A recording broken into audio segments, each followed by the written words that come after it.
E aí, meus irmãos, queridos de Deus, a paz do Senhor a todos.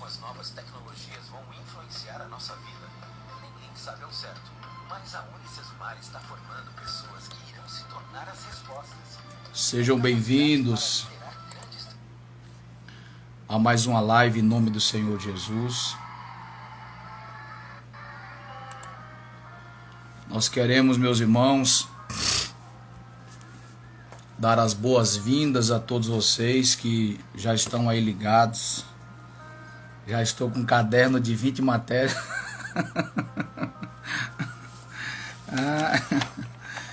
Esse povo do RN é uma benção.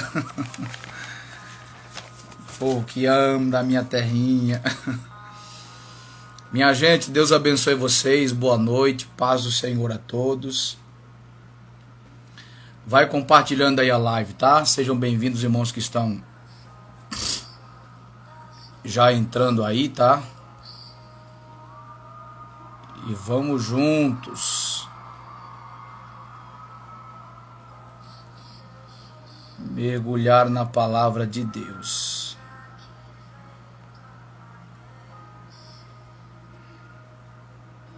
Deixa eu ver aqui.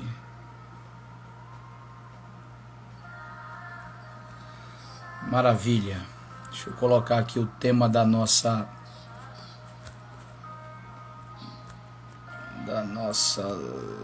live. Tá aqui. Pronto. Fixei. Deus abençoe nossa irmã Lidiane. Gente, vão botando de onde vocês são. Qual é a terra? O Marcelo Paiva, Pai do Senhor, boa noite. Deus abençoe. O Robson Guedes, rapaz, esse Robson Guedes, esse cabo é forte, hein? Só tá usando o terno de grife, moço. Meu Jesus, o homem tá ganhando dinheiro demais. Deus abençoe. João Pedro, vou ficar por aqui bebendo água. Tá certo. João Pedro, você não é de Marialva. Quem é de Marialva é o pastor que vos fala. Extremóis, melhor do RN. Olha. Tem gente aí de Maracanaú, Ceará. Meu Deus. Olha aí, tem gente do Ceará, tem gente de Natal, Rio Grande do Norte. Tem mais gente de onde? Que bênção. Nossa irmã Lidiane é de Natal também.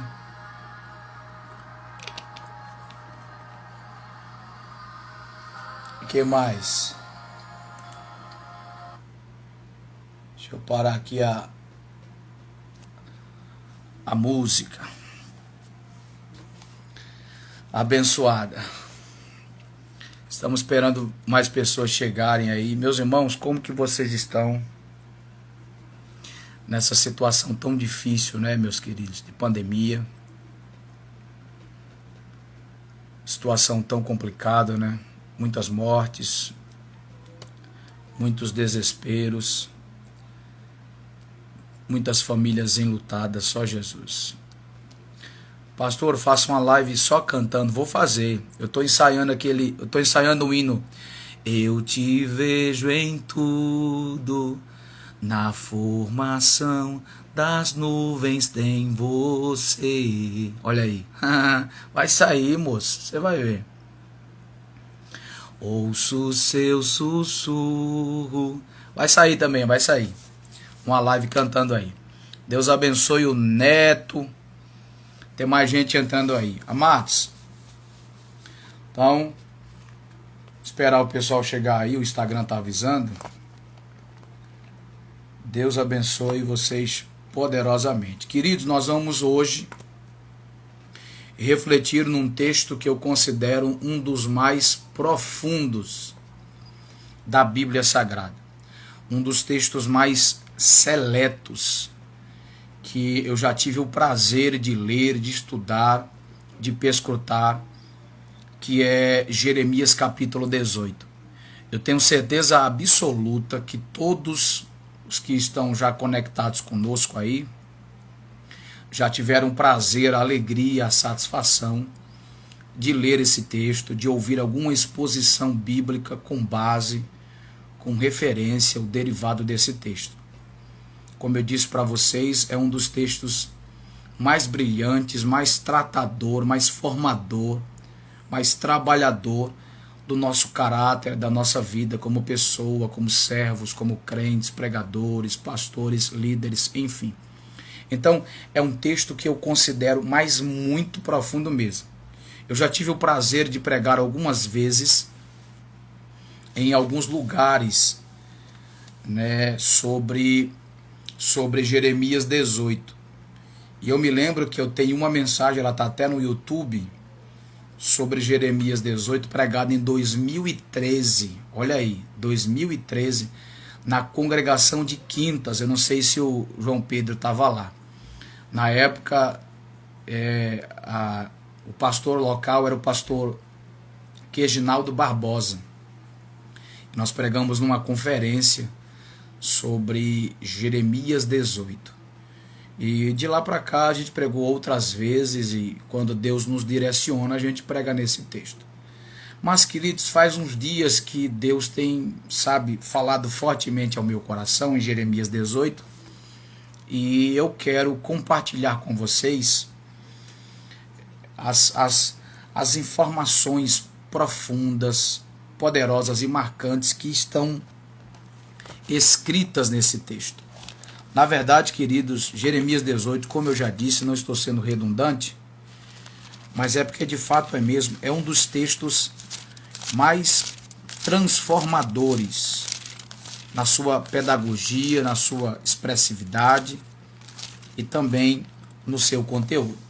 Então eu gostaria de ler com vocês. Hoje eu vou ler o texto de Jeremias 18, do 1 ao 6, que diz assim, ó: Palavra do Senhor que veio a Jeremias, dizendo: Levanta-te e desce à casa do oleiro, e lá te farei ouvir as minhas palavras. Eu estou usando a versão Ark.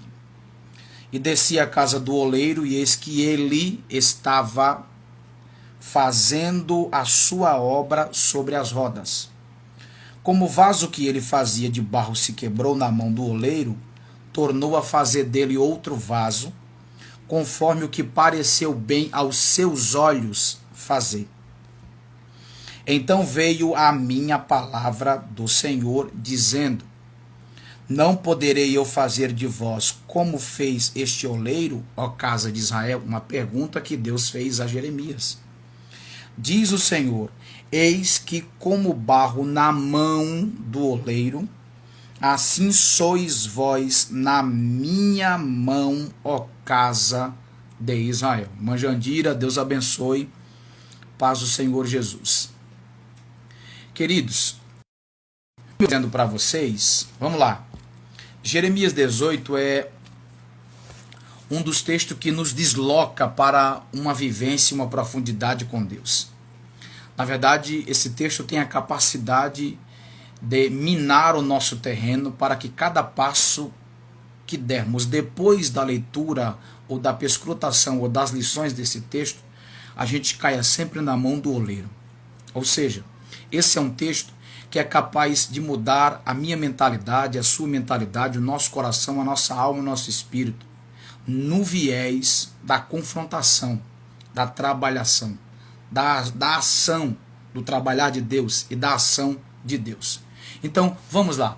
Esse texto, que não é só até o versículo 6, mas ele segue a jornada aí pelo menos até o capítulo de número 19, e nós comumente utilizamos apenas do versículo 1 ao 6, que foi onde aconteceu exatamente o encontro entre Deus e Jeremias, lá na olaria, ou lá, conforme diz algumas versões, na oficina do oleiro. Então veja que esse texto é muito mais do que 6 versículos. Ele vai o capítulo 18 inteiro e ainda trabalha o capítulo de número 19 falando alguns aspectos desse capítulo. Na sua parte introdutória, na sua parte como pano de fundo, esse texto trabalha exatamente a soberania de Deus em tratar o seu povo Israel. E por isso Deus fala com Jeremias para que ele entenda o que Deus quer passar para a nação. Jeremias, como profeta, ele era aquele que era chamado por Deus para levar a mensagem de confrontação, de arrependimento para o povo. Portanto, Deus se utilizou de Jeremias para que ele falasse as verdades necessárias para a nação. Deus não queria destruir a nação, Deus não queria destronar a nação, Deus não queria prejudicar a nação, visto que ele é um Deus misericordioso. É tanto que no verso de número 8, ele disse: se o povo se arrepender, eu não faço o que eu estou pretendendo fazer por causa da pecaminosidade e por causa do pecado deles. Muito bem, lendo isso, examinando isso, avaliando isso, percebendo isso, nós vamos ver que esse texto aqui é um texto que trata da mão de Deus para formar o seu povo que estava em desobediência. Mas, diante dos 6 versículos que vamos trabalhar, eu quero mostrar a vocês o quanto esse texto é capaz de provar a profundidade do oleiro, do seu trabalhar, do seu agir, da sua perspectiva, da sua mentalidade, da forma pela qual ele trabalha para ver o seu povo, isto é, eu e você, crescendo da melhor maneira possível. Então vamos lá? Gente, então vamos lá. Esse texto que nós lemos, ele gira em torno de 4 verdades. 4 verdades que eu considero as 4 verdades centrais deste capítulo, deste episódio. Quais são, pastor, as verdades centrais? Primeiro, a ordem do oleiro. A ordem de Deus, versículo 2. Segundo, a obediência de Jeremias em acatar a ordem do oleiro, versículo 3. Pois o texto diz no versículo 2, levanta-te e desce à casa do oleiro. Então nós temos a ordem de Deus.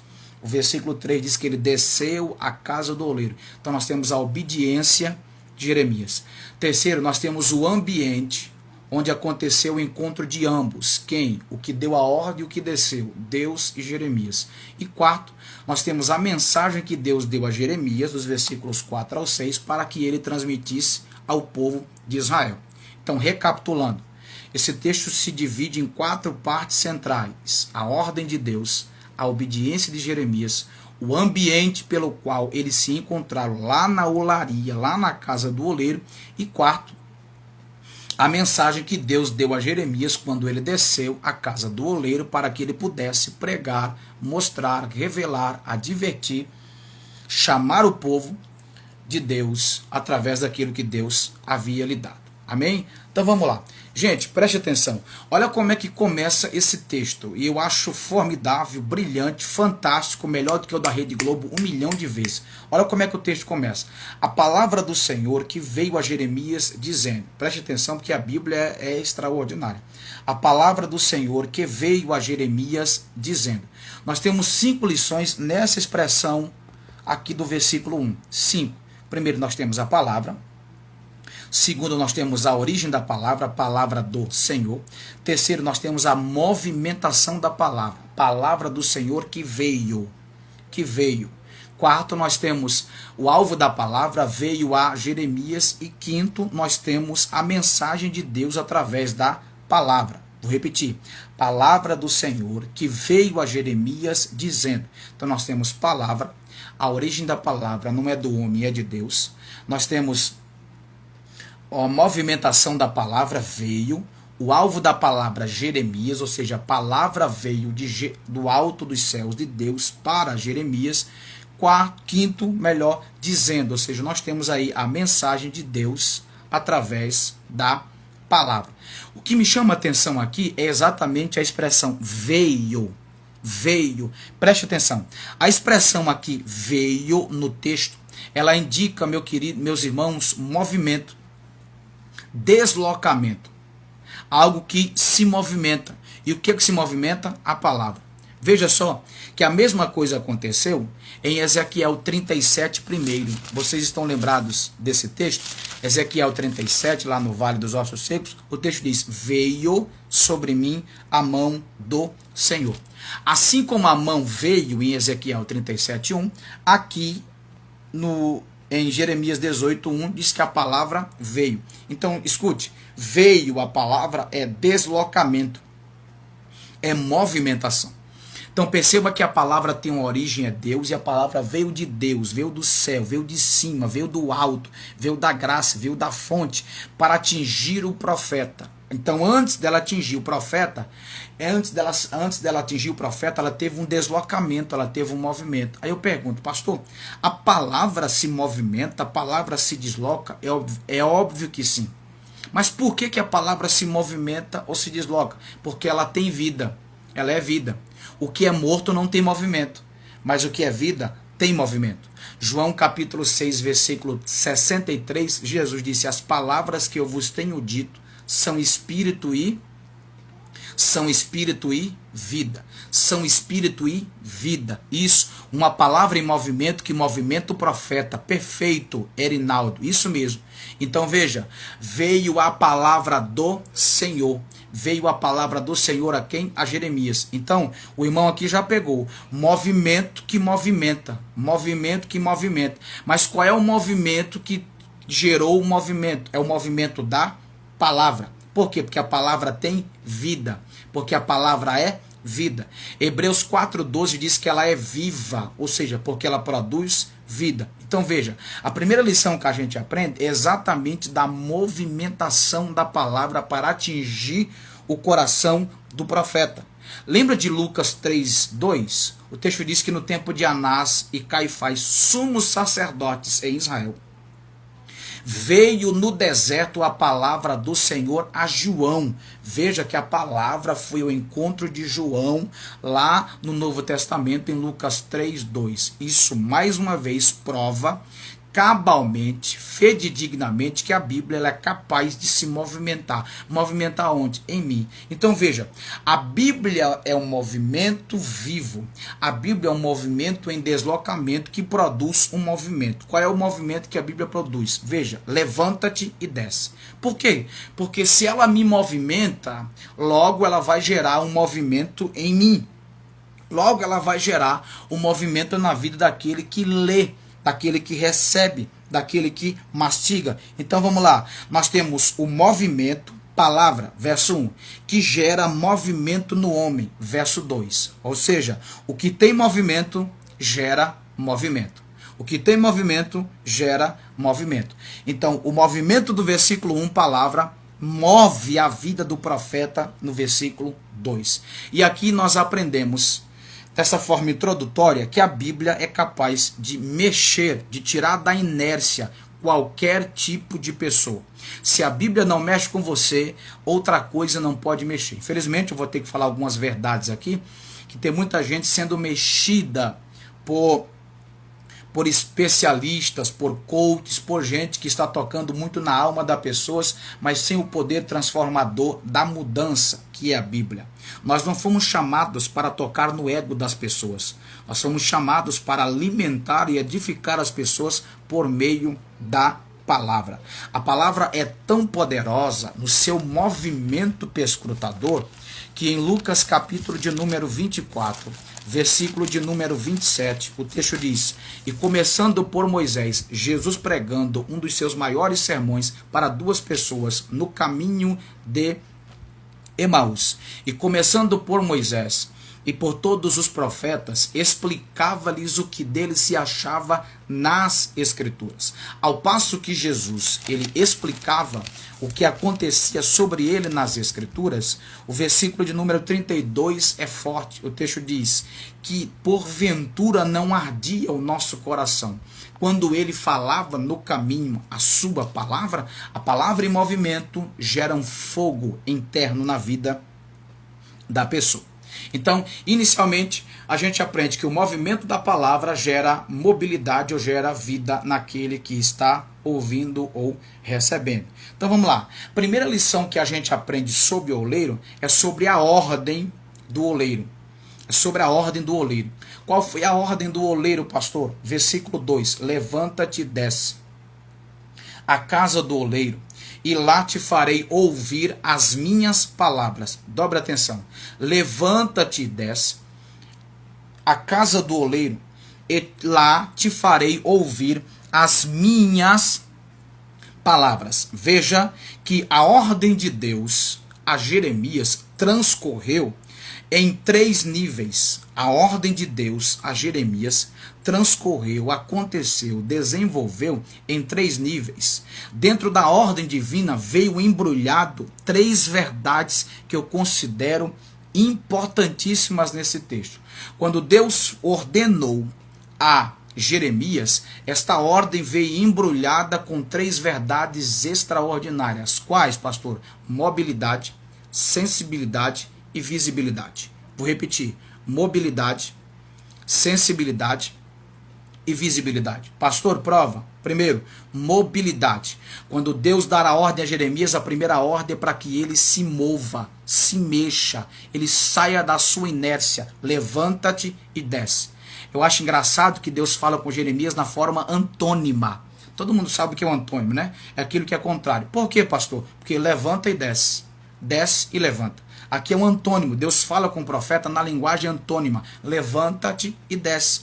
Desce e levanta. Todo mundo sabe o que é antônimo. Grande, pequeno. Grande, pequeno. Baixo, alto. Então Deus fala com ele. Levanta e desce. Por quê? Porque só consegue ir ao alto quem desce. Só vai ao alto quem desce. Só consegue coisas grandes quem desce. Então veja, a primeira ordem que Deus dá a Jeremias é a ordem da mobilidade ou da movimentação.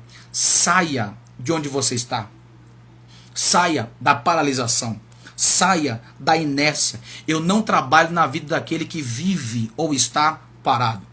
Um dos grandes problemas da nossa cultura evangélica atual é que as pessoas não querem de fato, de verdade, buscar, viver atitudes para poderem viver algo mais profundo, mais alto, mais amplo, mais vasto na presença de Deus. Então a primeira lição que a gente aprende da ordem do oleiro é sobre a mobilidade. Levanta-te e desce. Veja que o conectivo ou a conexão E está ligando levantar e descer, ou seja, atitude para se humilhar. Atitude para se humilhar. Porque quando eu tenho atitude para me humilhar, logo eu vou entender o que de fato Deus quer falar comigo, e lá te farei ouvir as minhas palavras. Então, a primeira ordem que Deus dá ao profeta como oleiro é da mobilidade. Levanta-te e desce.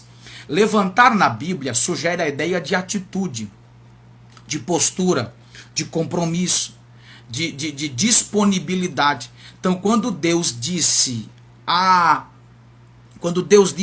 Jeremias, levanta-te, obviamente que Deus estava dizendo: eu quero que você saia da inércia. Eu quero que você saia da posição que você está e tome atitude. Tem gente que quer que Deus faça se ele vive com os braços cruzados, se ele não tem iniciativa, se ele não tem atitude. Eu vou lhe provar que Deus trabalha com atitudes. Na verdade, lendo a Bíblia, a gente descobre que Deus é um Deus que gosta mais da reação do que da ação. Quando você age, Deus reage. Quando você age, Deus reage. A palavra muda o posicionamento do profeta, podemos dizer assim, meu mestre? Positivo, querido. A palavra muda o posicionamento do profeta. Isso, meu irmão, perfeito. Então, veja que com a palavra ela tem um poder movimentador. Então, ela movimenta a vida do profeta, logo o profeta sai do seu estado paralisado. Sai da sua inércia. E aí entra na ação da atitude. Levanta-te. Veja. Ezequiel capítulo 2, versículo 1, o Senhor disse: filho do homem, fica-te de pé e falarei contigo. Ou seja, só falo com você se você ficar de pé. Lembra de Isaías 61, levanta-te e resplandece, porque já vem a tua glória nascendo sobre ti. Lembra, queridos, exatamente daquele texto lá de Lucas capítulo 15, versículos 18 e 20, veja só. Antes de chegarmos nos versículos 18 e 20, o filho, que a gente chama de o filho pródigo, esbanjador, no versículo 13, decidiu sair de casa. Quando ele está na pior, na catástrofe, por causa dos seus desvaneios, o texto diz que ele caiu em si, versículo 17. Aí no versículo 18 ele fala na mente: levantar-me-ei, atitude, e irei ter com meu pai, e dir-lhe-ei: pai, pequei contra o céu e perante ti. No versículo 20 o texto diz: e levantou-se e foi ao pai. Levantou-se e foi ao pai. Deus abençoe, irmã Antoniele, Pai do Senhor, Deus abençoe. Então, veja só, levantar-me-ei, irei ter com meu pai e dir-lhe-ei, pai, pequei contra o céu e perante ti. Então veja que a vida do pródigo esbanjador que viveu nos seus desvaneios foi restaurada e recebida pelo pai porque ele teve uma atitude. Qual foi a atitude? Levanta-te. Lembra do cego de Jericó, em Marcos 10, 47? Enquanto ele estava clamando, Jesus parou. E aqui eu quero dizer uma informação. Jesus não parou pela força do seu grito, mas pelo discernimento do seu grito. Filho de Davi, tem misericórdia de mim. A inteligência foi mais alta do que o grito do seu clamor. Ele entendeu quem era Jesus. Quando ele entendeu quem era Jesus, ele parou Jesus através da percepção, da inteligência que ele teve. Jesus parou, mandou os discípulos chamá-lo e quando eles chegaram, disseram, levanta-te, o mestre te chama. Levanta-te, o mestre te chama. Então veja, queridos, que levantar na Bíblia está estritamente ligado a tomar uma atitude, tomar uma posição. Quer ver mais? Vamos lá. Atos capítulo 9, versículo 6. Após o Senhor dar uma tapa na testa de Paulo, permita a expressão coloquial, que foi tão forte que ele caiu, no versículo 6 o Senhor diz, levanta, você está cego, mas não pode deixar de ter atitude. Levanta-te e entra na cidade, que eu vou dizer o que vai acontecer lá. Lembra, queridos, quando Deus dá a visão a Pedro no capítulo 10 de Atos, ele disse assim, ó, levanta-te e come, levanta, tem atitude, come. Efésios capítulo 5, versículo 14, o texto diz assim, ó, pelo que diz, desperta, ó tu que dormes, levanta-te de entre os mortos e Cristo te esclarecerá. Então a primeira ordem que Deus dá a Jeremias é a ordem da mobilidade. Mobilidade, saia da inércia e venha para mim. Ou seja, desça para onde eu quero que você desça. Queridos, preste atenção, isso aqui é bem interessante. A palavra descer na Bíblia, o verbo descer na Bíblia, ele sempre apresenta, na maioria das vezes, em coisas ruins. Em coisas ruins. Mas nesse texto, o texto mesmo explica, desça para um lugar que eu estou lhe direcionando. Vou lhe provar que descer na Bíblia, às vezes, não é tão legal. Por exemplo, Gênesis 26, 2, o Senhor apareceu a Isaac e disse, não desças ao Egito. Lembra da parábola que Jesus falou do bom samaritano? O homem descia de Jerusalém para Jericó, caiu na mão dos salteadores. 31 primeiro de Isaías, o texto diz, ai dos que descem ao Egito para se estribarem em cavalos. Então veja, em algumas expressões, descer na Bíblia sugere um perigo, mas essa aqui não, essa aqui é uma ordem que Deus dá a respeito da mobilidade, ou seja, tem atitude para descer. E o que é descer? É se humilhar, como já foi dito pelos irmãos, na minha presença. Todo mundo sabe, quem está acompanhando sabe que na última live eu falei sobre humildade, do grego humus, da expressão humilis, que significa aquele que está no chão. A palavra humus vem de homem, humanidade. Então a pessoa humilde é uma pessoa que reconhece que está no chão, que não está além dos outros, mas que está no chão. Então quando o Senhor fala com Jeremias, ele diz, olha, movimente-se descendo. Porque só atinge altos níveis e patamares elevados e profundos na presença de Deus quem desce. Quer ver coisas grandes na sua vida? Desça. Quer ver resultados extraordinários na sua vida? Desça.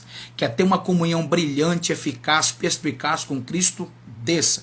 Quer ver coisas extraordinárias acontecendo no seu chamado, ministério, família, em todas as áreas? É só descer. Então a primeira lição que a gente aprende é Deus dizendo, Jeremias, saia da inércia. Saia da vida parada. Eu não te chamei para você ficar parado. Te chamei para a atitude. Acorda, meu irmão. Deus está falando. Saia desta paralisação, desse atrofiamento. Saia desta vida parada, paralisada, da inércia e venha para ter atitude na presença do Senhor. Segunda ordem que o oleiro dá a Jeremias é a ordem para a sensibilidade. Dobre atenção, meu amigo pastor Lenilson Santos, mestre nas escrituras, nos dá a honra de estar conosco aqui também hoje. Olha, irmão, então segundo nível da ordem do oleiro a Jeremias é, levanta-te e desce, e lá te farei ouvir as minhas palavra. Sabe o que é isto? Sensibilidade. Escute, olha o que Deus nos ensina nesse texto. Jeremias não desceu à olaria para preparar um sermão. Jeremias desceu à olaria para receber a mensagem. Jeremias não desceu à casa do oleiro para preparar um sermão. Isso, meu irmão, Zaqueu subiu para ver, mas para se relacionar teve que descer. Perfeito, perfeito, Erinaldo, perfeito. Então veja, Jeremias não desceu à casa do oleiro para preparar um sermão. Ele desceu à casa do oleiro para ouvir a mensagem, para receber a mensagem. E só recebe a mensagem quem para ouvir. Só recebe a mensagem quem para ouvir. Eu vou dizer uma coisa que é muito particular, é muito íntima, mas eu preciso dizer para explicar a vocês como é que acontece. Queridos, existem textos que eu vou pregar, existem mensagens que eu vou pregar, que eu não faço esboço, eu não estudo o texto. Pastor, o que é isso? Então o senhor crê naquele povo da revelação? Não, porque existem mensagens que são trabalhadas, formadas, elaboradas, preparadas, mas existem outras mensagens que são inteiramente dadas por Deus. E a mensagem que é inteiramente dada por Deus, a gente não acrescenta nada, porque foi Ele quem deu, Ele sabe a medida certa de dar e de passar ao povo. O pregador então precisa ter inteligência para não ir nem mais e nem menos daquilo que Deus te deu. Então, a segunda lição que a gente aprende, da ordem do oleiro, de primeira foi mobilidade, segunda foi sensibilidade. Jeremias, você precisa parar para me ouvir. Eu quero falar com você, mas você precisa descer e parar para me ouvir. Sabe qual é o grande problema, queridos? Tem gente querendo ouvir Deus, mas não para ouvir Deus. Tem gente querendo que Deus trate com ele, mas ele não para ser tratado. Você entende isso aqui? Tem gente querendo que Deus faça coisas extraordinárias na sua vida, mas ele não para ouvir. E aqui há um grande problema.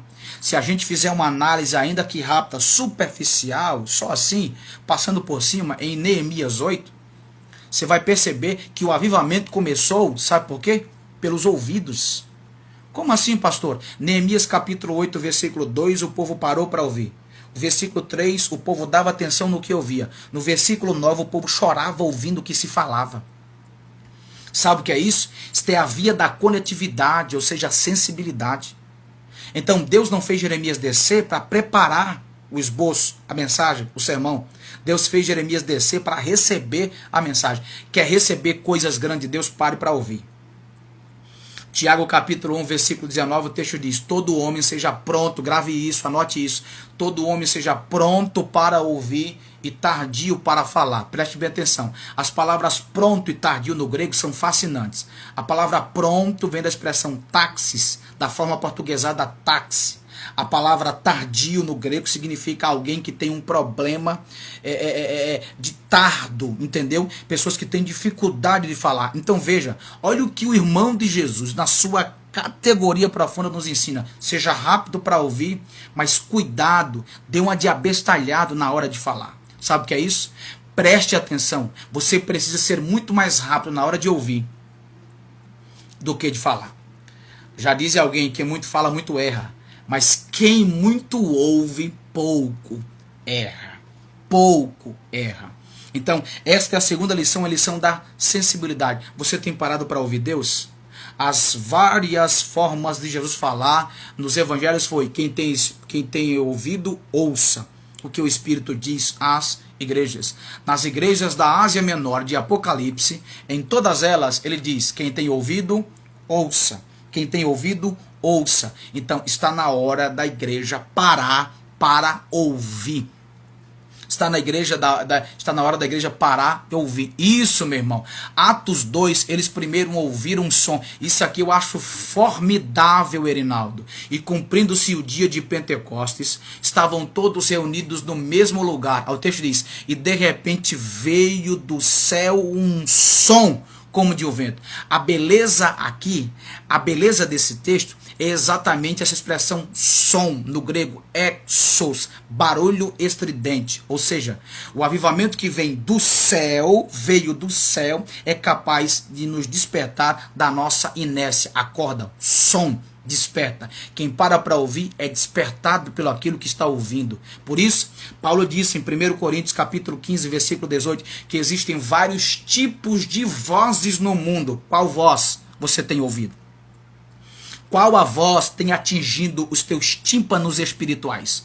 Qual voz tem chegado até você? Por isso, o salmista Davi, no Salmo 143, verso 8, ele diz assim: Senhor, pela manhã eu ouço ou quero ouvir a tua benignidade. A palavra benignidade no hebraico é ezed, é graça. Sabe quem é graça no Novo Testamento? É Cristo. Sem medo de errar, sabe quem você precisa? Eu preciso ouvirmos logo pela manhã cedo a voz que alimenta a nossa alma, a voz chamada Jesus Cristo, Jesus Cristo, Jesus Cristo, o nosso Senhor. O som não se sente, se ouve. Perfeito, verdade, isso mesmo. Então, gente, o segundo nível da ordem do oleiro a Jeremias é sensibilidade. Terceiro é visibilidade. Visibilidade. Isso, Marcelo, isso. Maria parou para ouvir, tremendo. Falamos isso numa live. Olha aí o povo, irmão, aprendendo. Que glória a Deus, né? Terceiro, visibilidade. O versículo 3. E desci, olha aí a obediência, a casa do oleiro. O texto diz: e eis que ele estava fazendo a sua obra sobre as rodas. Irmãos, ele só percebeu que ele quem? Sujeito ao culto, o oleiro, estava trabalhando porque ele viu. Então aqui é visibilidade. Escute, a ordem de Deus a Jeremias foi expressa em 3 níveis. Como eu já disse: mobilidade, saia da inércia, levante e desça. Segundo, sensibilidade, pare para ouvir. Eu não quero que você preparando um sermão agora, eu quero te dar a mensagem. Terceiro, para você ver. Irmãos, o que Deus tem para você nesse período, nesse tempo, hoje, é para você sair da inércia, para você ouvir Deus, mas também para você ver o que Deus é capaz de fazer na vida daquele que se rende a Ele. Se prepare, meu irmão. Deus vai te tirar desta inércia. Deus vai fazer você ouvir coisas extraordinárias, as canções das melodias do céu. Através da graça do Espírito Santo, perscrutará a tua alma, os teus ouvidos, o teu espírito, te dando elevação espiritual para você contemplar o que o oleiro é capaz de fazer na sua obra, na sua forma de agir. Amém, amados? Vamos correndo? Isso, mobilidade, sensibilidade, visibilidade. Isso mesmo, mobilidade, visibilidade, sensibilidade e visibilidade. Amém, amados? Vamos analisando. Segunda lição que nós aprendemos sobre o oleiro. Irmão, essa aqui, como diz um amigo meu, é de arrancar pica-pau do oco. Se tu não der glória a Deus, com o que eu vou começar a explicar aqui agora, é porque o negócio tá difícil para tu mesmo. Então, primeiro nós temos a ordem do oleiro. A ordem trabalha em 3 níveis. Quantos níveis, meus irmãos? Todo mundo pegou aí? Mobilidade, levante e desce. Sensibilidade, para ouvir. Versículo 2, tá? E terceiro, visibilidade, versículo 3. Ele desceu e viu o que o oleiro estava fazendo. Você vai contemplar o que Deus está fazendo na sua vida, na vida dos seus, no seu casamento, na sua vida, em todas as áreas. Segundo, ou melhor, nós temos a genialidade. Genialidade do oleiro. Preste atenção. Pastor, tá no texto isso? Tá, eu vou lhe provar que tá. Nós temos a genialidade do oleiro. Pastor, o que é genialidade? Gênia vem de gênio. Lidade vem de qualidade. Então nós temos a qualidade de um gênio. Obviamente que isso é uma fragmentação na minha expressão em relação a Deus, porque Deus é muito mais do que genial. Ele é a própria genialidade. Ele não tem qualidades ou características de ser genial. Ele é extraordinariamente inexplicável. Jó capítulo 36, versículo 26 diz: eis que ele é grande e incompreensível. Não sabemos o dia que ele nasceu e nem a data que ele completa ano. Ele é bem fraquinho, ele é bem pequeno, né? Então, esse é um termo que a gente usa para poder expressar a qualidade, vamos dizer assim, exacerbada de Deus no tratamento do vaso, do barro, aqui dessa condição que o texto nos apresenta. Então, a segunda verdade do oleiro, a primeira é a sua ordem, a segunda é a genialidade do oleiro. Então, a genialidade do oleiro, ela é expressa no texto, de 3 formas. Dobra atenção, de 3 formas. Como, pastor? Na mente, nas mãos e nos olhos. Na mente, nas mãos e nos olhos. Vou repetir. Na mente, nas mãos e nos olhos. Na mente, ele projeta o vaso. Nas mãos, ele trabalha o vaso. No olho, ele aprova o vaso. Na mente, ele projeta o que vai fazer. Nas mãos, ele trabalha no vaso. No olhar, ele aprova aquilo que ele está fazendo. Isso é genial, queridos. Isto é incomum. Isto é fora da normalidade. O que Deus é capaz de fazer na minha vida e na sua vida, e pelo texto fez com o barro, é extraordinário. Então a primeira verdade que a gente aprende da genialidade de Deus é na sua mente. Na mente ele projeta. Só faz quem projeta. Ou seja, ele sabia como ele ia fazer o vaso. Por que ele sabia? Porque ele já estava projetado na sua mente. Escute, o que Deus vai fazer na sua vida já está na mente dele, querido. Não é opinião de ninguém que vai mudar a mente de Deus para o que ele tem para você. A mente de Deus já projetou o que vai acontecer. Pastor Lenilson Santos, receba essa aí.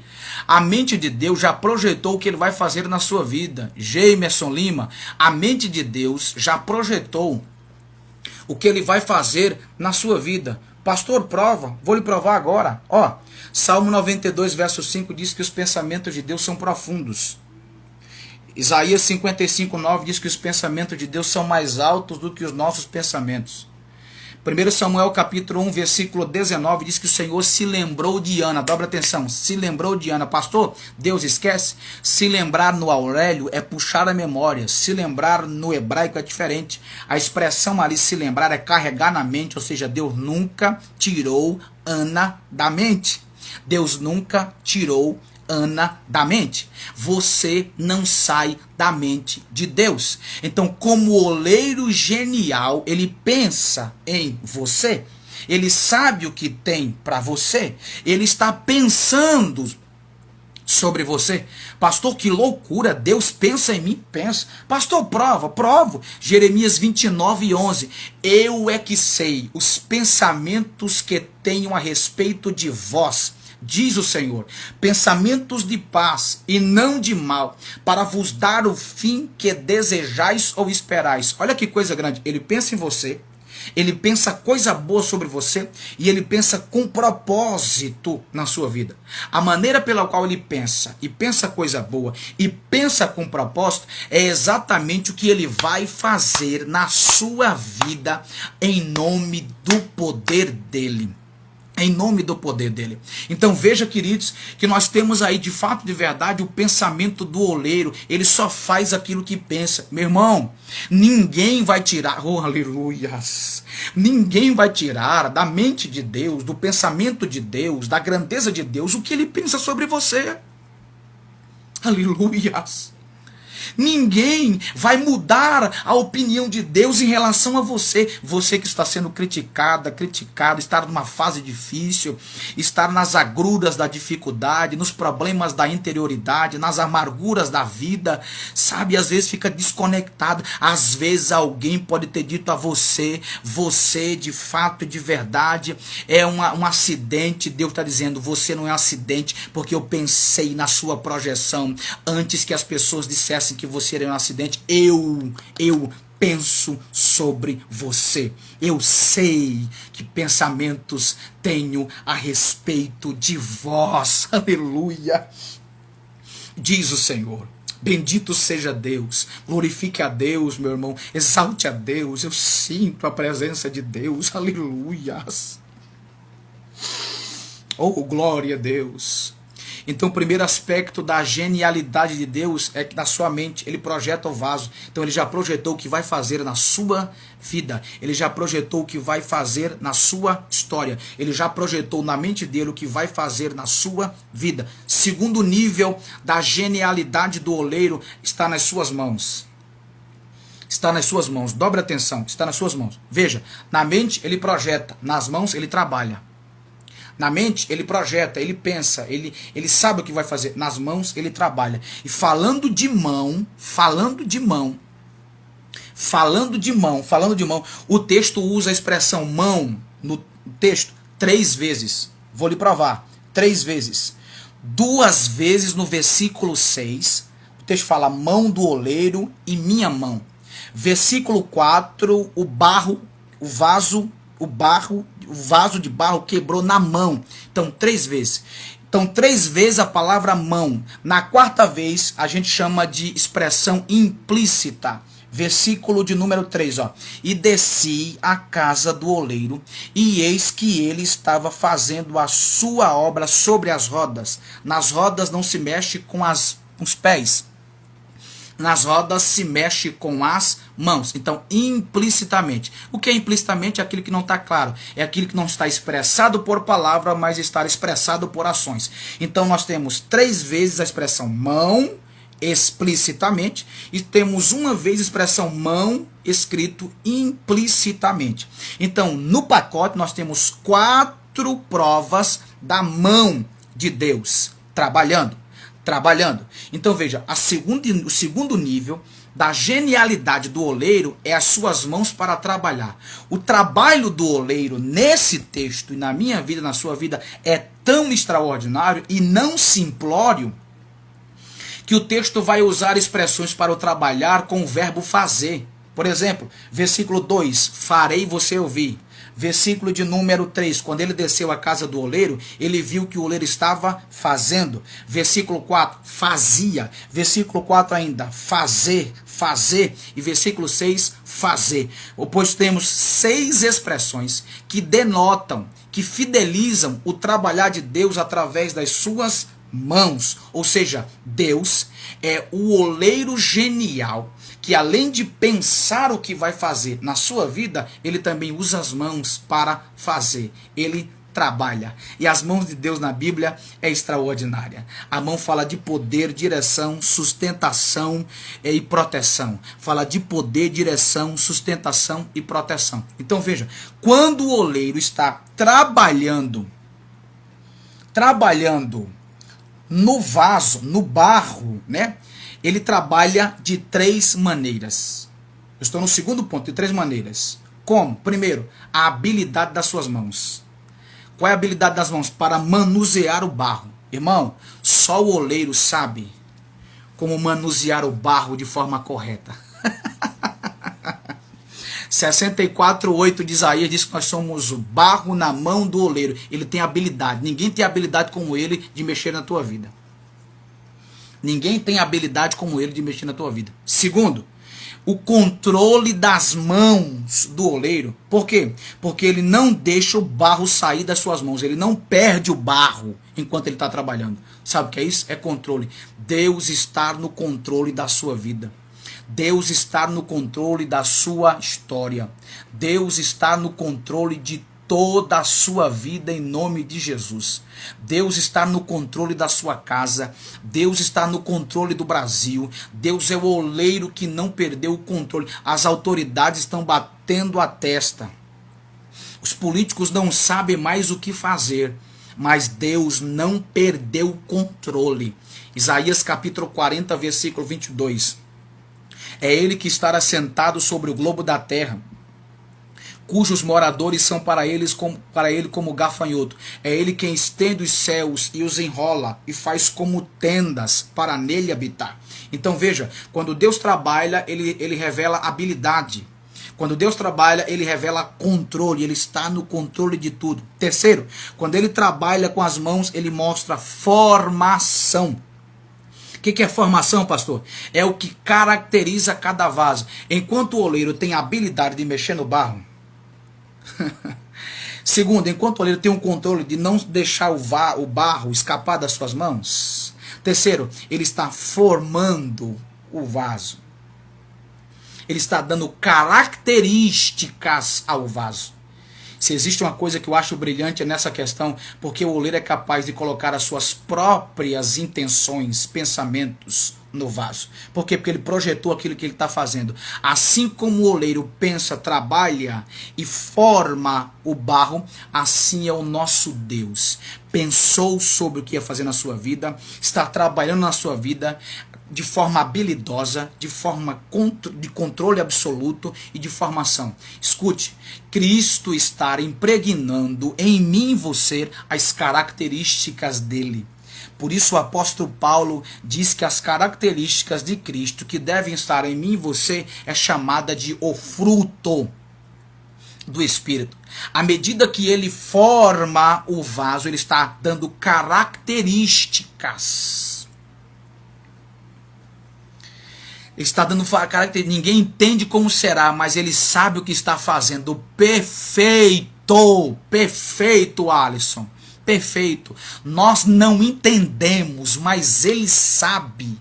E ele sabe das características que está te dando. Eu acho interessante que a expressão que é usada no hebraico para rodas é uma expressão dual, que significa uma expressão pluralizada. Eram pedras, escute, eram pedras que as parteiras, dobre atenção, que as parteiras usavam para receber as crianças. Gente, isso é fenomenal. O Deus que trabalha te dando formação é o Deus que vai te apresentar para as parteiras da vida verem aquilo que ele formou e fez nascer. Aleluia! Teu ministério está em processo de formação pelas mãos do oleiro. Teu ministério está em processo de formação pela mão do grandão da eternidade. As pessoas vão ver o nascimento de forma extraordinária. A formação virá com características da grandeza das mãos do oleiro. A mão de Deus estará impregnada, caracterizando a sua vida. Meu irmão, se prepare. Eu digo isso em nome de Jesus e escondido atrás da sombra da cruz de Cristo. Haverá mudança no teu ministério, na sua vida. Haverá mudança na sua vida espiritual.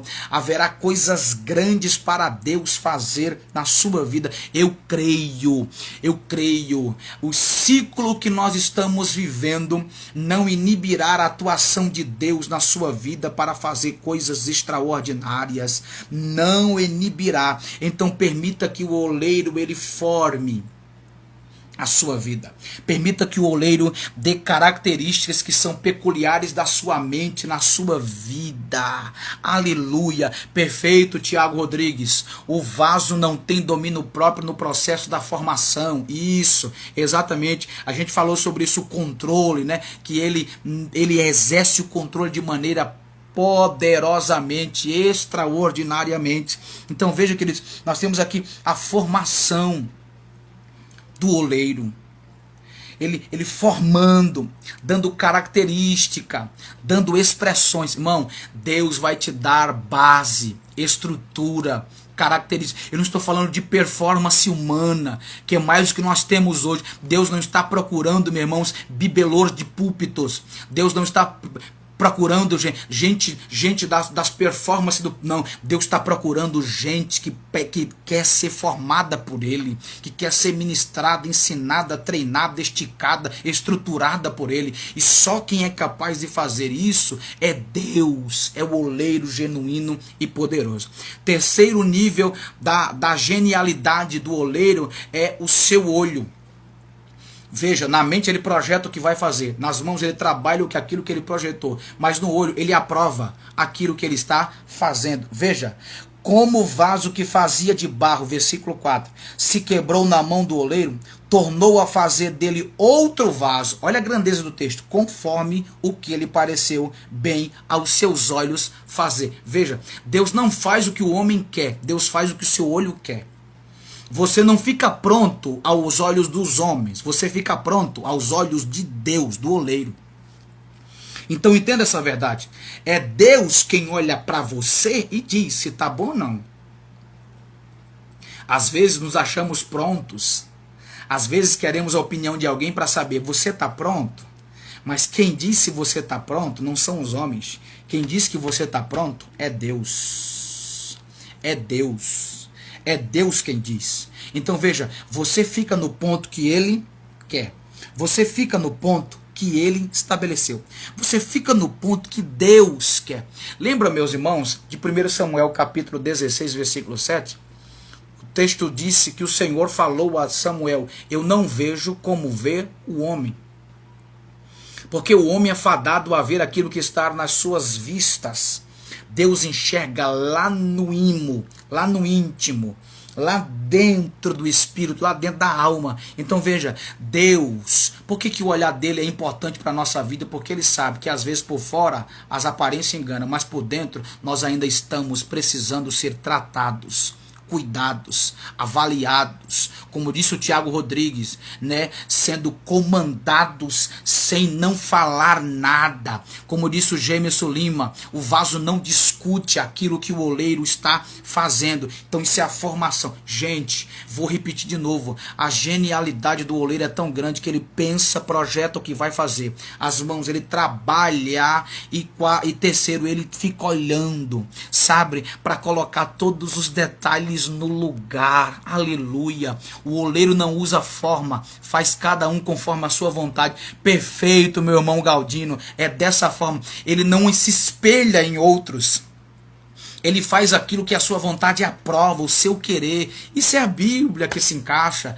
A Bíblia diz em Filipenses 2,13, ele opera em vós tanto querer como o seu efetuar, segundo a sua boa vontade. Então ele faz o que quer, faz o que lhe apraz, faz exatamente sobre isso. Depois do vaso pronto, ainda tem a espera na prateleira, o momento de descanso para o vaso ficar firme. É verdade, minha irmã. Temos que passar pelas fases da moldura, pois o processo será cumprido. É verdade, minha irmã. É verdade, literalmente. Então, queridos, nós temos então aí a genialidade do oleiro. Ele projeta, ele trabalha, ele enxerga, ele vê. Tá bom ou não tá? Às vezes aqui o vaso tá dispendioso, às vezes o vaso tá falando demais, tá ouvindo o que não é para ouvir, tá vendo o que não é para ver, tá falando demais, então não tá bom ainda dentro da minha visão, não tá bom não. A visão de Deus é quem te aprova. É a visão de Deus que diz se você está ou não está. É Deus quem diz se você está no ponto, no nível ou não está.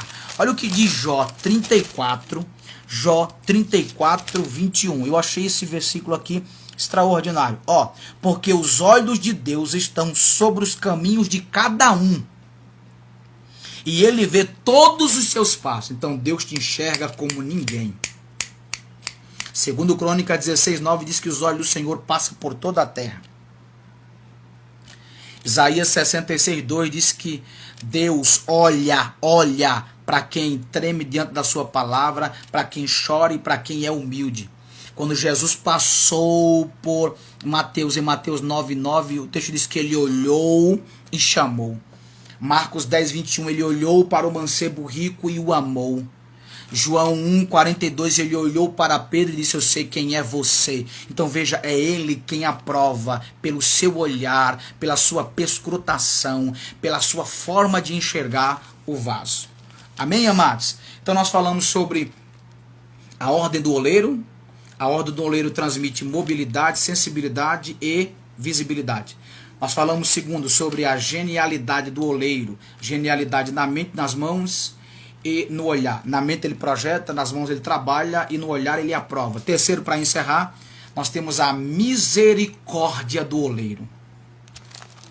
A misericórdia do oleiro. Pastor, onde que está aí a misericórdia do oleiro? Versículo 4. Se expressa a misericórdia. Todo mundo sabe que misericórdia deriva de dois vocábulos, miséria e mais córdia. E o literal é: Deus sente a miséria do homem no seu coração. Então o oleiro também nos ensina sobre misericórdia. Como assim, pastor? A misericórdia do oleiro é expressada de 3 formas no texto. Quantas formas? 3. Primeiro, na sua paciência. Por que na sua paciência, pastor? Porque o oleiro sabe que leva tempo para ele fazer o vaso. O oleiro sabe que leva tempo para aprontar o vaso. Por isso que você ainda não está pronto. Por isso que você ainda não está pronto. Por isso. Por quê? Porque leva tempo para o oleiro tratar você. Não leva tempo porque o oleiro demora. Leva tempo porque você não pega o que o oleiro faz logo. Não leva tempo porque o oleiro demora. Leva tempo porque eu e você demoramos a entender o processo. Estão se falando muito de processos hoje, né, meu irmão? Isso, o irmão já falou aí, processo, né? Então, escute, toda formação, toda construção do vaso exige paciência do oleiro. Isso, Aninha, vou falar desse negócio aí já. Então exige paciência. Volto a repetir, paciência. Por quê? Porque ele sabe que leva tempo para aprontar o vaso. Queridos, primeiro, olha só, existem aproximadamente 208, mais de 200 tipos de barro. Desses 200, só 8 servem para fazer vaso. Só 8 servem para fazer vaso. Desses 8, ele vai passar por um processo que a gente chama de o processo da curtição. O processo da curtição do vaso. E esse processo é feito de algumas formas. Na verdade, de 7 formas. Olha a paciência do oleiro para poder tratar na sua vida. Primeiro, ele extrai o barro, a extração. Sabe que isso a gente aprende? Primeiro, ele te tira lá do mundo, ele te extrai. Segundo, a peneiração. Quando ele extrai o barro, ele vai peneirar o barro para saber a qualidade do barro. Quando Deus nos extrai do mundo, ele vai peneirar na nossa vida através da sua palavra. Quem peneira crente é a palavra. Terceiro, sabe o que ele vai fazer? Depois que ele extrai e peneira, ele vai umedecer o barro. Vai encharcar o barro. Vai molhar o barro para ver se o barro consegue pegar liga. Para ver se o barro tem facilidade de grudar. Oh, irmão. Assim é a vida do cristão, ele extrai do mundo, ele peneira pela palavra e ele nos encharca com a presença do Espírito Santo, umedecendo a nossa alma, nosso espírito e a nossa mente.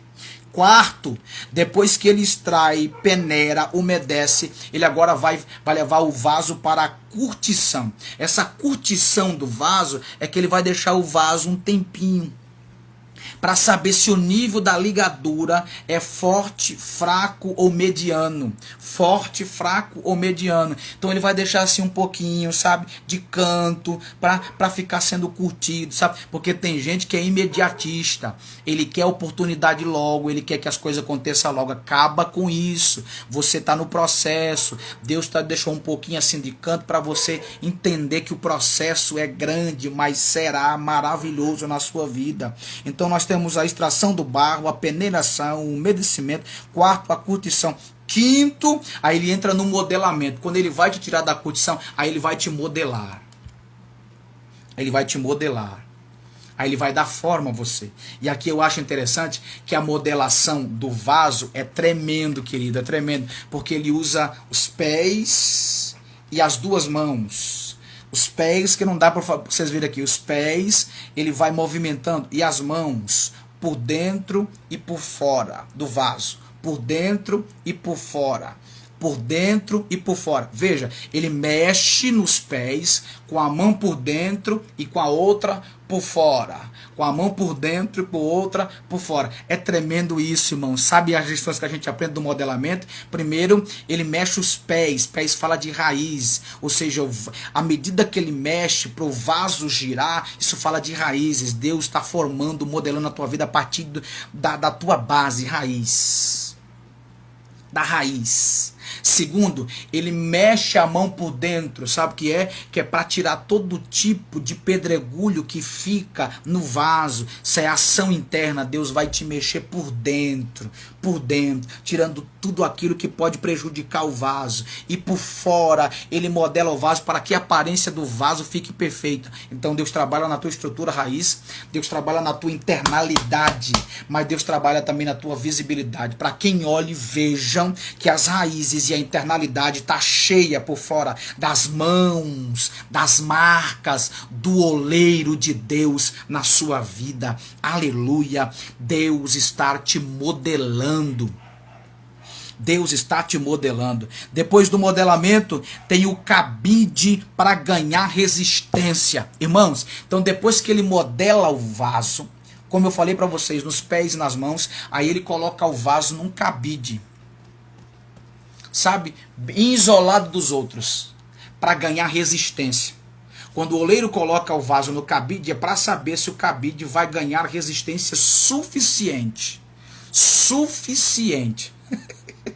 Sabe o que é isso? A tua hora não chegou, porque você ainda está no cabide. Como diz alguns, pegou aí, pegou? A tua hora não chegou ainda porque você está no cabide, meu irmão. Você está ganhando resistência. Sabe por quê? Porque, irmãos, Deus não dá coisas grandes a mentes pequenas. Vou repetir. Deus não dá coisas grandes a mentes pequenas. Deus não dá coisas grandes a neófitos. Deus não dá coisas grandes a mentes pequenas. Deus não dá coisas grandes a neófitos. Deus não dá coisas grandes a quem não tem nível para viver o grande de Deus. E isso, tem gente que pensa que o cabide é o fim. Então, meu irmão, fica no cabide ganhando resistência. Sabe por quê? Porque Deus vai te dar tanta resistência que o dia mal vai chegar. E com o dia mal vai chegar a resistência da graça do Senhor na sua vida. Vai chegar a resistência da graça do Senhor na tua vida. Irmãos, preste bem atenção. Eu sempre digo isso aqui nos meus cultos de ensino, aqui na igreja que eu sou pastor pela misericórdia. Irmão, o que te leva além não é tanto quanto você crê, é tanto quanto você suporta pelo aquilo que você crê. Vou repetir, o que te leva além não é tanto quanto você crê, é tanto quanto você suporta pelo aquilo que você crê. Como assim, pastor? A mulher cananeia cria que o milagre ia acontecer, mas Jesus deu uma pancada, chamou ela de cachorrinho, ela disse sim, Senhor. Ou seja, ela segurou a pancada, resistiu a pancada, ganhou a admiração de Cristo e o milagre aconteceu à distância. Aconteceu porque a fé e a resistência caminham junto. Quando você está no cabide que o oleiro te coloca, é porque ele está dando resistência, porque virão pancadas, virão pedradas, virão calúnias, virão dificuldades, virão todo tipo de coisas para te parar, mas a graça de Deus será tão grande na sua vida que você dirá como Paulo: eu sou o que sou. Eu sou o que sou. Pela graça de Deus. Pela graça de Deus. E sétimo processo, depois que ele sai do cabide, aí como diz a Aninha, fogo nele. Aí ele leva o vaso para o aquecimento do fogo. Irmãos, é interessante que eu assisti um vídeo uma vez que o oleiro, meu irmão, coloca o vaso na chama pesada mesmo, para saber se ele não explode. Para saber se ele segura. Porque o fogo vai dar muito mais cor ao vaso. O fogo do Espírito te dará a cor do Espírito. O fogo da palavra te dará a cor da palavra.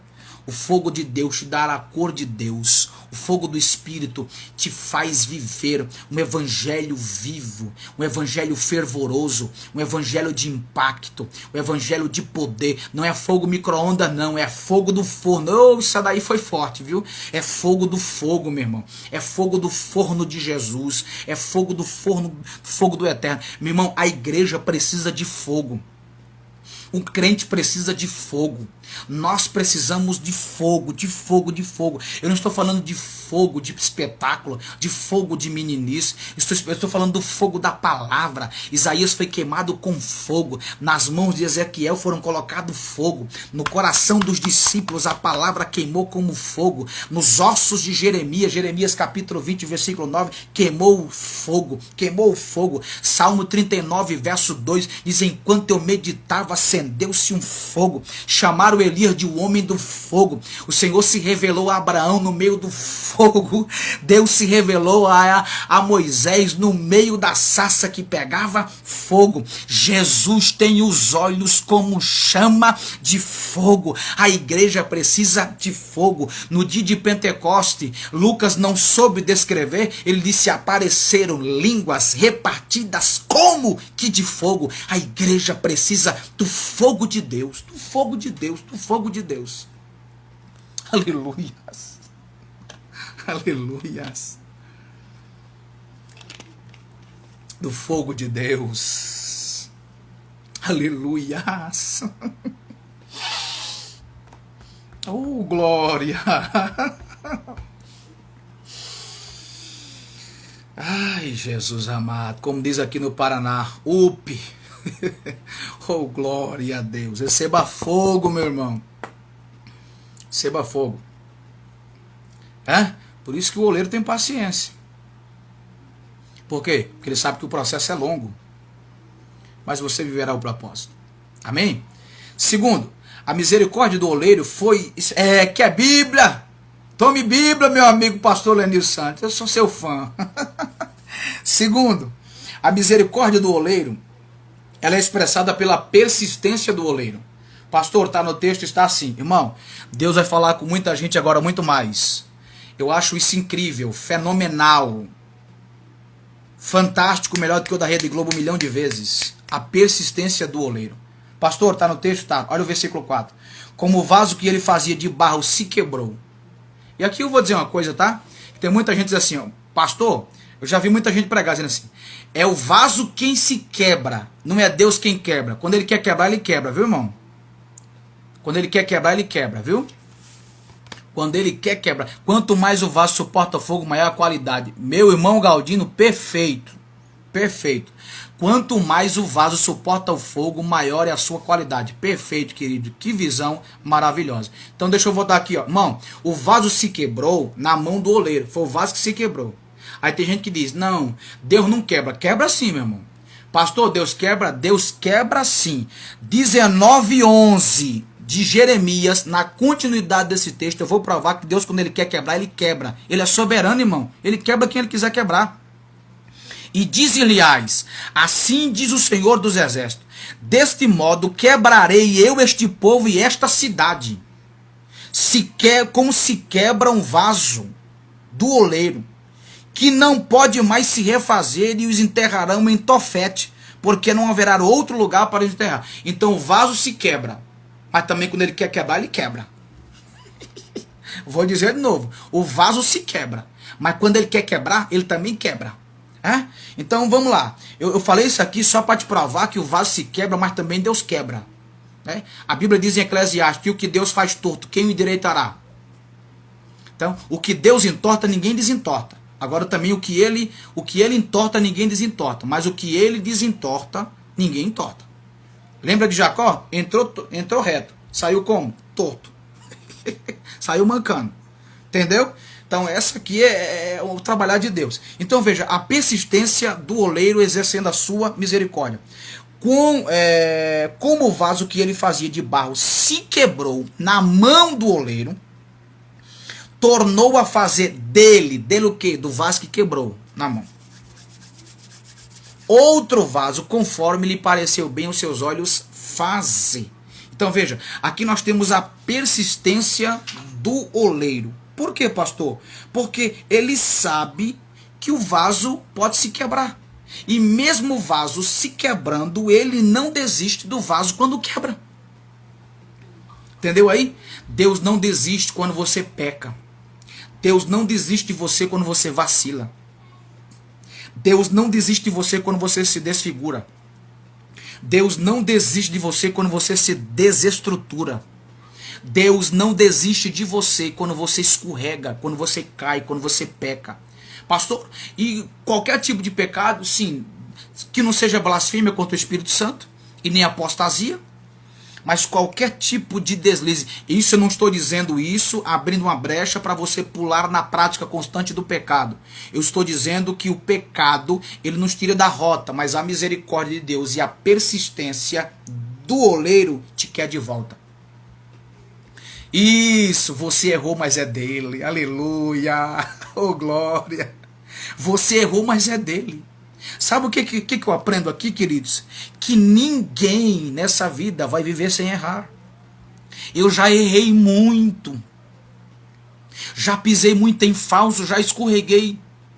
Já caí várias vezes, já deslizei. Mas o oleiro nunca desistiu de mim. Você também já errou muito, já caiu muito, já deslizou muito, mas o oleiro nunca te abandonou. Você já deve ter negado Jesus com suas palavras, talvez com os atos, já deve ter traído Jesus, sim, eu também, nós. João Calvino disse que o coração do homem é a fábrica de ídolos. Tudo aquilo que entra que não preenche, tudo aquilo que entra que não vem de Deus, nós estamos fabricando ídolos. Então Deus te conhece, irmã. Deus te conhece. Deus sabe das suas fraquezas, das suas debilidades. Deus sabe dos seus percalços. Deus sabe das suas lutas internas. Deus sabe que às vezes você quer fazer, diz que vai fazer. Você diz, Deus, eu não vou fazer mais isso. No outro dia você volta a fazer. Deus já te perdoou sabendo que você ia pecar novamente na mesma coisa. Que amor é esse? Que amor é esse? Que perdoa sabendo que a gente vai cometer as mesmas falhas. É isso que o oleiro é capaz de fazer. Ele não desiste de você. Você pode ser infiel, mas a Bíblia diz que ele permanece fiel, porque não pode negar-se a si mesmo. O que dizer de Pedro? Negou Jesus. Pedro viu milagres, andou por sobre o mar, viu multiplicações, viu ressurreições, viu coisas extraordinárias, mas quando perguntaram sobre Jesus a Pedro, ele disse: eu não o conheço. Gente, isso é muito forte. Eu não o conheço. Eu não conheço. Ele usa o mesmo barro para fazer outro vaso no outro. É exatamente. Ele usa a mesma matéria. Meu irmão, ele trabalha na mesma matéria que caiu, que vacilou, que errou, que quebrou, que degradou. Isso, Ana Cristina, que amor é esse que nos constrange? Segundo Coríntios capítulo 5, versículo 14, Paulo diz: o amor de Cristo nos constrange. Todo acordamos com o pensamento de acertar, mas no final a gente ora pedindo perdoado. É verdade, Alisson. Veja que coisa tremenda, irmã Michele, que coisa tremenda. A gente pede perdão, a gente amanhece: Deus, eu não vou fazer isso, eu não vou pecar, eu não vou errar. E a gente acaba errando, mas a misericórdia de Deus continua sobre nós. Aleluias. Pedro negou Jesus, Pedro vacilou. Quando Jesus morreu e ressuscitou, a Bíblia diz em Marcos 16 que foram lá no sepulcro. Quando chegaram lá, o anjo deu a notícia às mulheres, mas Jesus deu a notícia ao anjo, para o anjo dizer às mulheres. Ele disse: olha, mas ide, dizei aos discípulos, e a Pedro, ele especificou, e a Pedro, que ele vai adiante de vós para a Galileia, e ali o vereis. Irmão, ele não desistiu de Pedro. Pedro negou, mas Deus não desiste de você. Deus não para de te amar. Eu sempre costumo dizer que o amor dele é quadrimensional. Grave isso, receba isso. O amor dele é quadrimensional. Quem diz isso não sou eu, é Paulo. Efésios 3:18 diz que o amor dele é alto, profundo. O amor dele é alto, comprido, profundo. Aleluia, e largo. Largo é porque ele ama a todos sem distinção. Alto é porque ele ama mais do que tudo que todos. Comprido é que seu amor não tem fim. Agora, quando o texto diz que nós precisamos conhecer a profundidade do seu amor, é porque é fonte inesgotável. Quanto mais ele ama, mais ele te ama. O teu pecado faz ele te amar, porque ele entende a sua miserabilidade, porque ele entende a minha miserabilidade e diz: eu não vou desistir dele. Ele não desiste de você. Ele foi até a cruz do Calvário porque ele te ama. Ele enfrentou tudo, todas as dificuldades que um homem normal na sua naturalidade podia enfrentar. Jesus enfrentou, foi cuspido, vilipendiado, vituperado, traído, massacrado, socado, batido, decepcionado, traído, negado. Mas ele foi até o fim. Ele foi até o fim. Glorifique a Deus pela persistência do oleiro. E aqui eu finalizo, queridos, a live de hoje. A misericórdia do oleiro, ela se expressa através da sua benevolência. Pastor, está no texto, versículo 4. Ele volta a fazer o vaso que se quebrou, refazendo, conforme pareceu bem aos seus olhos fazer. Há versões que podem dizer assim, conforme o seu desejo. Então aqui nós temos a benevolência. O que é benevolência, queridos? Benevolência é exatamente benevolência. É exatamente, queridos. Ele demonstra boa vontade naquilo que ele está fazendo.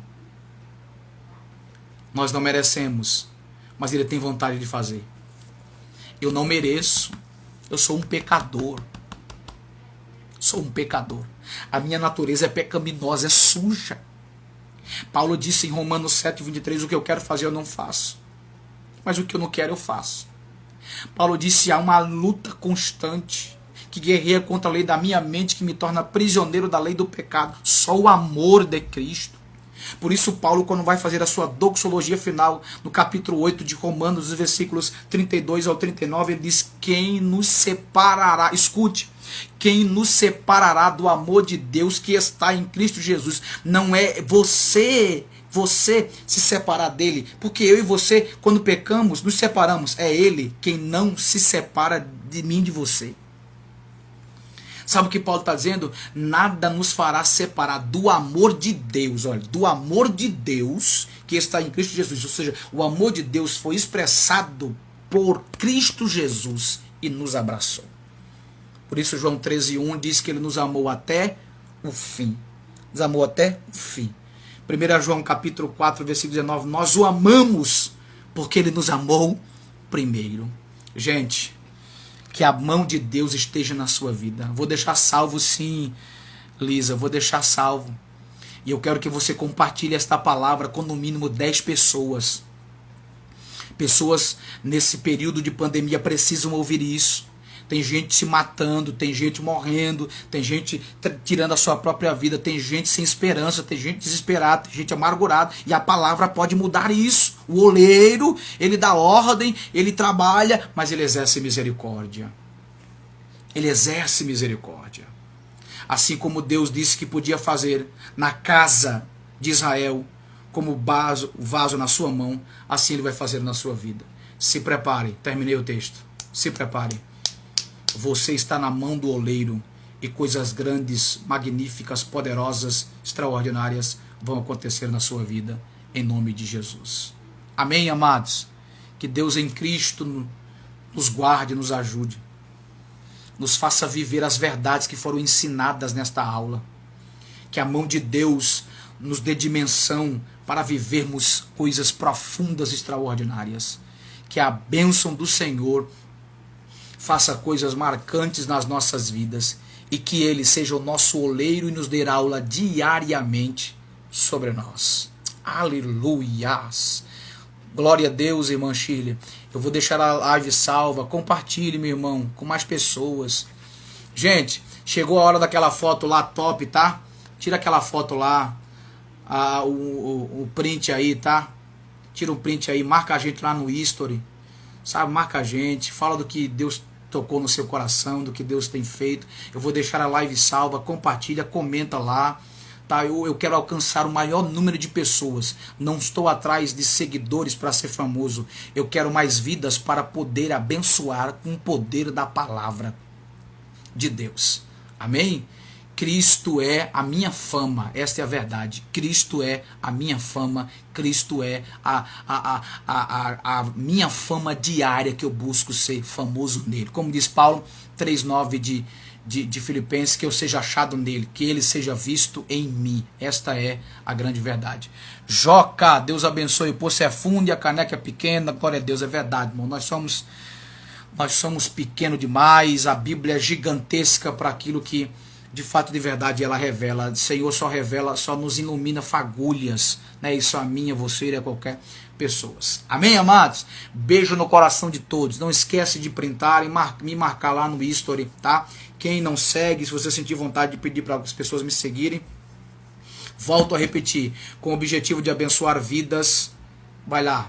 Deus abençoe. Deus abençoe sua vida, sua casa, sua família, seu ministério, seu chamado, seu estado, sua cidade, sua igreja, enfim, tudo e todos, em nome de Jesus. Grande abraço, Deus abençoe.